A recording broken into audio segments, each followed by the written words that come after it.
அனைவருக்கும் வணக்கம். விசிகாவின் அரசியல் அட்ராசிட்டி. நேத்து மண்ணடியில வந்து விசிகாவை சேர்ந்த ஒரு நண்பர் வந்து ரோட்டோரத்துல இருந்த பெண்கள் மீது சிறுநீரை கழித்திருக்காரு.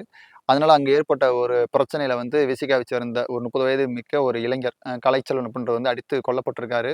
அடித்தவர் யார் அப்படின்னு பார்த்தீங்கன்னா, சிறுபான்மையைச் சேர்ந்த இஸ்லாமிய சகோதரர். சரி, இவங்க இந்த மாரி இவங்களுடைய விசிகாவுடைய கொள்கை வந்து என்னன்னா, ஆ அடங்கமறு, அத்துமீறு, திரும்பி எழு. இப்ப இத வந்து இவங்க என்ன சொன்னாங்கன்னா, நாங்க அடக்குமுறைக்கு எதிரா அந்த வார்த்தைய பயன்படுத்துறோம் அப்படின்னு சொன்னாங்க. ஆனா, ஆக்சுவலா வந்து இவங்க என்ன பண்ணிருக்காங்க, இப்ப அடக்குமுறைய மத்தவங்க மீது ஏவிக்கிட்டு இருக்காங்க.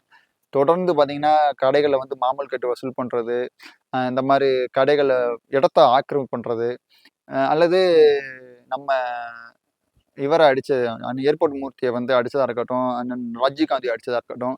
இப்ப நேத்து கூட அ ஆம்பூர்ல ஒரு விவாத மேடை, வட்டமேசை விவாத மேடையில வந்து அண்ணன் இவரு பேசுறாரு. அதிமுகவை சேர்ந்த அண்ணன் கல்யாண சுந்தரம் அவர்கள் பேசும்போது சேர்லாம் விட்டு எரிஞ்சு மேடையில வந்து அநாகரிகமா நடந்துக்கிறாங்க பொது வெளியில. அப்புறம் இந்த மாரி வேங்கவேல் நடந்தது வந்து இவங்க தான் பண்ணாங்கன்ற ஒரு பேர் இருக்கு. அது வந்து இதுவரைக்கும் கண்டுபிடிக்க முடியல. அதே மாரி இப்ப இவங்க இன்னைக்கு பண்ணியிருக்காப்புல. இப்படி தொடர்ந்து இவர்கள் பண்ணக்கூடிய அட்ராசிட்டி என்பது அதிகமாயிட்டே இருக்கு. தொடர்ந்து நம்ம பார்க்கும்போது. அப்ப இவர்கள் உண்மையிலேயே பெரியாரின் கொள்கையை ஏற்றவர்களா? அம்பேத்கரின் கொள்கையை ஏற்றவர்களா? கார்ல் மார்க்ஸின் கொள்கையை ஏற்றவர்களா? புத்தர்களை வந்து ஏற்றவர்களா? ஏன்னா இவங்க பூரா இந்த மாரி போட்டோ தானே வச்சுக்கிட்டு திரிறாங்க. அப்ப இவர்களிடம் இருந்து இவர்களை எல்லாம் காப்பாற்ற வேண்டிய ஒரு சூழல் இருக்கு. இப்ப நம்ம பேசணும்னு வச்சுக்கங்களேன், என்ன செய்றாங்கன்னா, கருத்தியல் ரீதியா எதுவுமே இல்ல. ஒண்ணு வீட்ட பேசுறாங்க, இல்ல பெண்கள பேசுறாங்க, அம்மாவ பேசுறாங்க, ஆபாசமா பேசுறாங்க, இல்ல மிரட்டுறாங்க. இப்படி தொடர்ந்து இது பண்ணிக்கிட்டு இருக்காங்க. இதுக்கெல்லாம் எல்லா காரணமும் பார்த்தீங்கன்னா, ஒண்ணு சட்டத்த தனக்கு சாதகமா பயன்படுத்திக்கிட்டு, இந்த அரசியல் அங்கீகாரம் இப்ப வந்து கொஞ்சம் ஓரளவுக்கு வந்து இப்ப அங்கீகரிப்பு கட்சியா வேற மாறிட்டாங்களா? இப்ப இத வச்சு இப்ப எப்படின்னு வச்சுக்கங்களேன், உங்களுடைய மனநிலை வந்து எப்படி இருக்குன்னா, நம்ம எதுனாலும் செஞ்சுக்கிறோம். நம்மளுக்கு அரசியல் பின்புலம் இருக்கு, ஜாதிய பின்புலம் இருக்கு.